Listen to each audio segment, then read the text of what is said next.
A 19-year-old girl from Hunan province moved to Shenzhen because someone promised her a factory job with proper hours and legal wages. She sent money home every month for 6 months. Then the factory she worked in got raided, not for labor violations, for counterfeiting.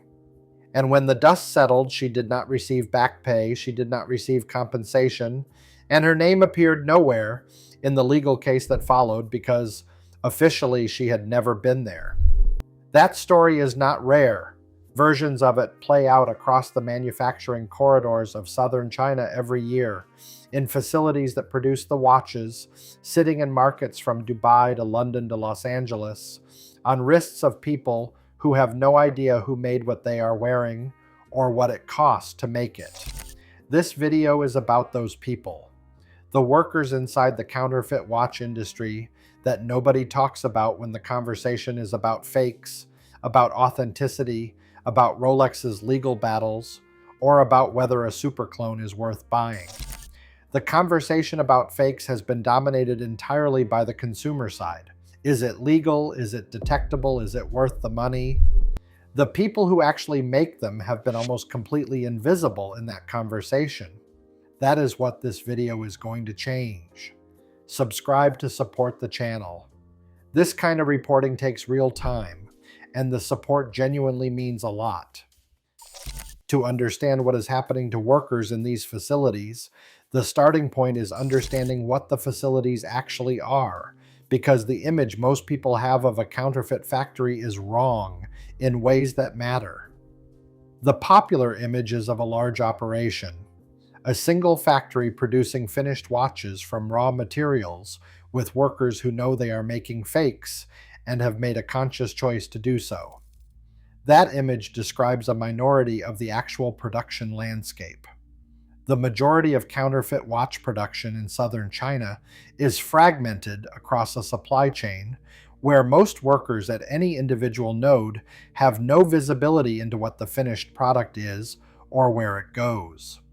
A worker polishing case blanks in a small metal fabrication unit in Shenzhen may have no idea that the cases she is finishing will become Rolex Submariner replicas.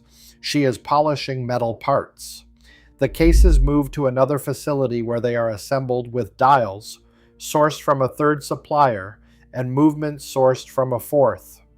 The assembly happens somewhere else.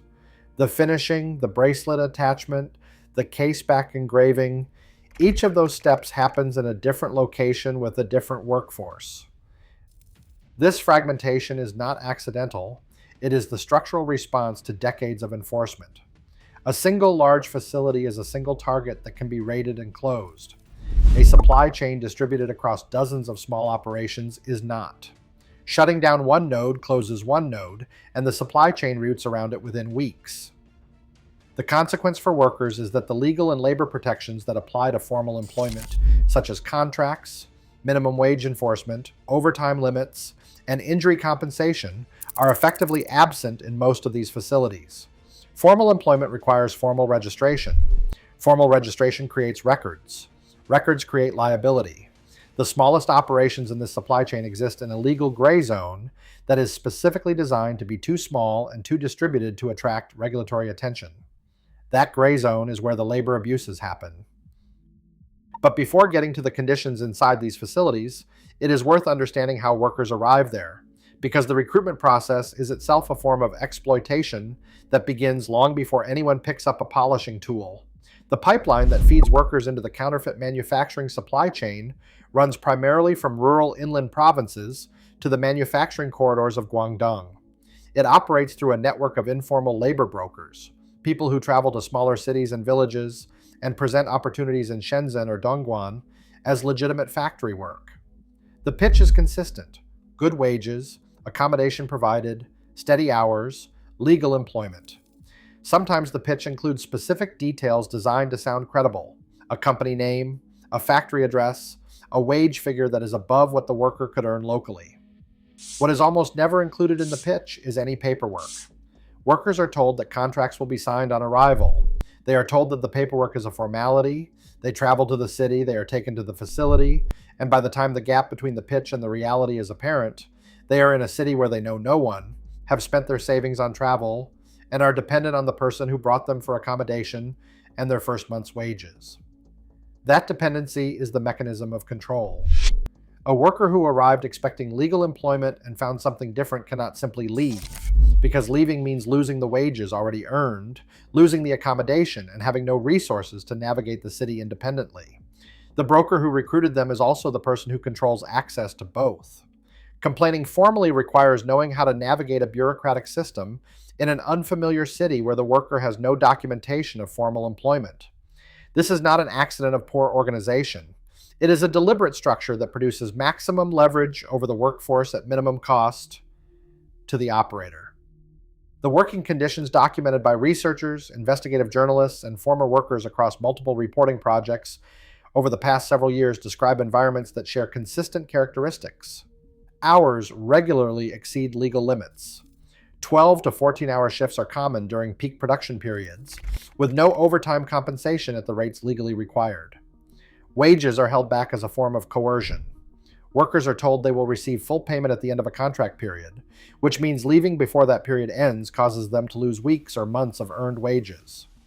Safety is inadequate for the materials being handled, such as polishing compounds, solvents, and metal dust, without proper ventilation or protective equipment.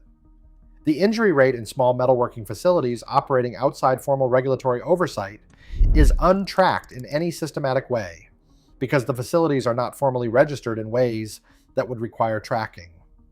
What exists is anecdotal documentation, researchers conducting interviews with former workers, accounts collected by labor rights organizations operating in the region, and occasional cases that become visible when a worker's injury is serious enough to require hospital treatment and creates a paper trail. What those accounts describe consistently is a workforce that has almost no recourse when things go wrong. Filing a labor complaint requires identifying the employer formally. Workers in these facilities frequently cannot do that because their employment arrangement is informal and their employer is effectively anonymous as a legal entity. The intermediaries who recruited them, often from rural provinces and often placing them with people who knew no one in the city and had no existing social network to support them, are the only contact they have. Those intermediaries have no legal obligation to the workers they placed. One account collected by a Hong Kong-based labor rights organization describes a worker who lost partial use of 2 fingers in a metal stamping machine. The facility had no formal registered address, no insurance, and no first aid beyond a basic kit. The worker was taken to a private clinic rather than a public hospital, specifically because a public hospital would have created records identifying the facility. The clinic bill was deducted from wages. The worker received no compensation for the injury and no modification to work duties during recovery. When they raised the issue with the person who recruited them, they were told the alternative was to leave without the wages owed for the preceding 2 months. That account is not the worst in the documented record. It is closer to the median. The 19-year-old from Hunan was not an outlier. She was representative. The brands whose designs are being copied, Rolex, Patek Philippe, Audemars Piguet, are not directly responsible for the working conditions in these facilities. They are victims of the counterfeiting in the sense that their intellectual property is being stolen and their brand value is being diluted. The legal resources Rolex deploys to fight counterfeiting are real and substantial. The enforcement actions result in facility closures, seizures, and prosecutions. What those enforcement actions do not do, and are not designed to do, is address what happens to the workers in the facilities that get closed. When a counterfeit facility is raided and shut down, the workers present at that moment are witnesses to a criminal proceeding, not parties to it. In most cases, they are released without charge because their individual role in the operation does not rise to the level of criminal prosecution under Chinese law. They leave without the wages owed to them for the period preceding the raid, because the employer who owed those wages is now subject to criminal proceedings in which worker wage claims are far down the priority list. They are also, in many documented cases, subject to informal pressure not to speak to investigators or researchers about what they experienced, because the networks that recruited them and employed them are not destroyed by a single raid, and they may need employment from those networks again. The enforcement model treats the counterfeiting operation as a production and distribution problem. The workers are incidental to that framing. Their welfare is not a legal priority in the prosecution, and it is not a communications priority for the brands whose products were being faked. This creates a structural situation where the people with the least power in the entire counterfeit supply chain, the workers doing the physical labor, bear consequences from enforcement actions without receiving any of the protections that enforcement is supposed to provide. Understanding why this continues requires understanding where the money actually goes, because the worker at the polishing station and the operator running the supply chain are not in the same economic situation, not even close.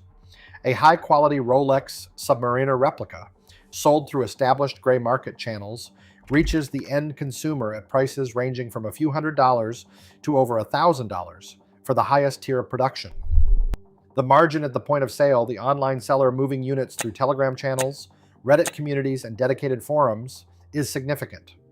The wholesale price that seller paid, sourced through intermediary distributors in China, is a fraction of that. The price the distributor paid to the assembly operation is a fraction of the wholesale price.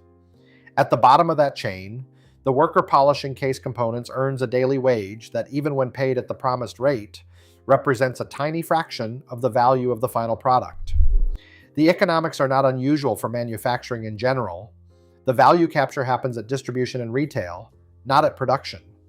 What is unusual is that the people at the production level have no legal protections, no union representation, no minimum wage enforcement, and no ability to negotiate because their employment status is not formally recognized.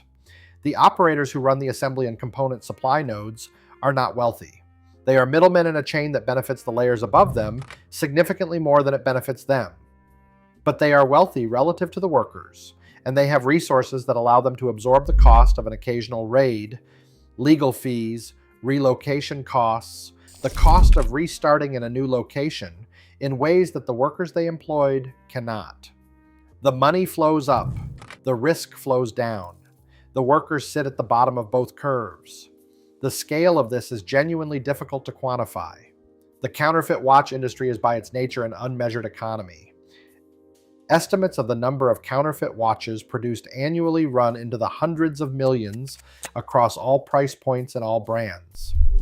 The share of those that are high-quality replicas, targeting the premium market, is a fraction of that total, but still represents a manufacturing operation of significant scale. The workforce required to produce at that scale, distributed across the fragmented supply chain described above, numbers in the tens of thousands at minimum. Those are real people with real lives in real circumstances that the public conversation about fakes has essentially never addressed. The consumer side of that conversation has moved steadily toward treating high-quality counterfeits as a victimless transaction. The brand is not hurt financially by the individual purchase. The buyer knows what they are buying. No fraud is being committed in the transaction. This framing is widespread in online communities that discuss the subject and has a certain internal logic that makes it persuasive. Those communities deserve specific attention because they are not passive participants in this supply chain. The forums, Telegram groups, and dedicated review sites that evaluate counterfeit watch quality, rating factories, comparing references, and advising buyers on which sellers are trustworthy are a functioning part of the market infrastructure that keeps demand flowing to these facilities. The people who moderate and participate in those communities are, in most cases, not thinking about the worker in Shenzhen. They are thinking about the watch, the quality, the finishing, whether the date magnification is correct, whether the movement sounds right. The conversation is entirely about the object and the transaction. The supply chain that produced the object is not part of the frame. Some members of these communities would argue, if the question were raised directly, that they have no more responsibility for the conditions of workers in a counterfeit facility than a consumer buying any other product manufactured in conditions they cannot verify. That argument has a certain logic. it also has a convenient conclusion that there is no obligation to look further and therefore no obligation to change behavior. What it elides is that the specific product being discussed, the high-quality counterfeit, exists precisely because these communities created and sustained the demand for it. The investment in quality that the top Chinese factories applied to replica production was a direct response to a documented consumer preference for better products. The communities that evaluated that quality, rewarded it with purchasing decisions, and spread information about where to find it were not passive observers of the quality improvement. They drove it. The worker at the polishing station is there, in part, because enough consumers decided they wanted a better fake and were willing to pay more for it. A consumer buying a high-quality Rolex replica is purchasing the output of a supply chain that operates outside labor law, that employs workers under conditions that would be illegal in the country where the watch is being purchased, and that has no mechanism for ensuring those workers are compensated, protected, or able to seek recourse when something goes wrong. The watch is cheap partly because the labor that produced it was cheap in ways that had nothing to do with efficiency or economic development, and everything to do with the absence of legal protection.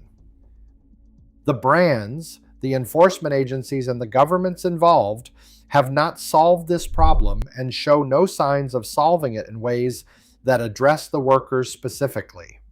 The brand enforcement model is about intellectual property and market integrity. The criminal enforcement model is about prosecution of operators.